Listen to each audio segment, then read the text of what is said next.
une falaise. Des milliers de mètres cubes de granit sculptés. Des visages, des formes humaines ou animales, des bustes, des statues. Finalement, c'est toute une foule de personnages que l'on découvre. Ils sont même sous nos pieds, tout autour de nous. Nous sommes au centre d'une œuvre surprenante.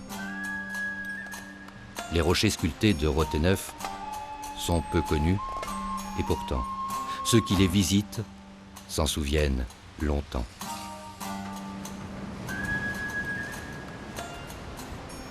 Lorsqu'on cherche à savoir qui est l'auteur de ces étranges figures, on nous raconte qu'un homme a réalisé, seul, ce travail colossal. Un prêtre devenu sourd et muet, qui entreprit de sculpter à la fin du XIXe siècle cette œuvre incroyable, à l'âge de 55 ans. Qui était ce personnage étrange?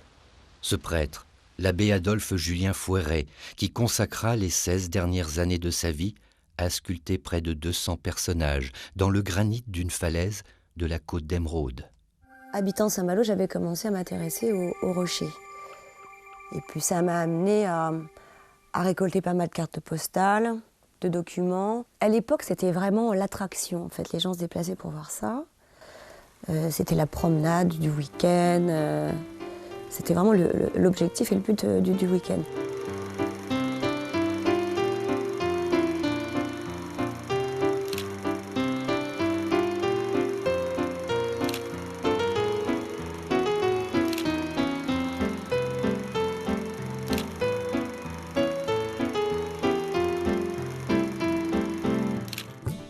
Le futur sculpteur des rochers de Rotheneuf est né en 1839 à Saint-Tual.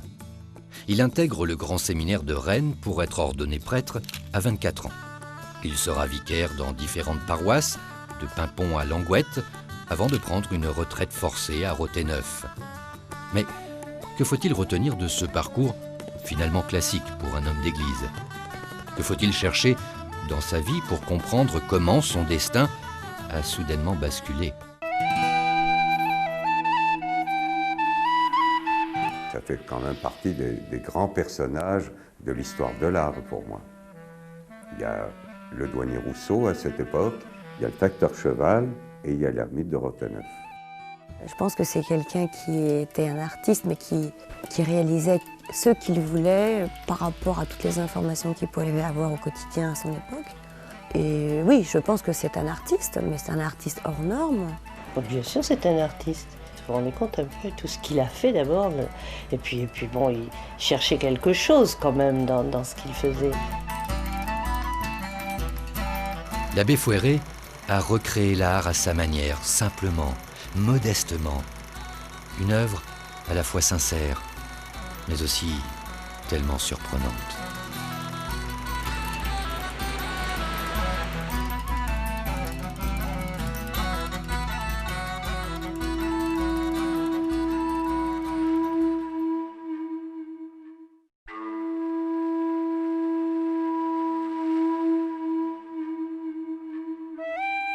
L'œuvre de l'abbé Fouéré, peut-être, un jour s'en ira, rongée par la mer. Le granit deviendra sable et les souvenirs s'éteindront. La vie est ainsi faite. Alors ceux qui n'acceptent pas l'usure du temps donnent à l'art un semblant d'éternité, une manière aussi de rendre sublime la destinée des hommes.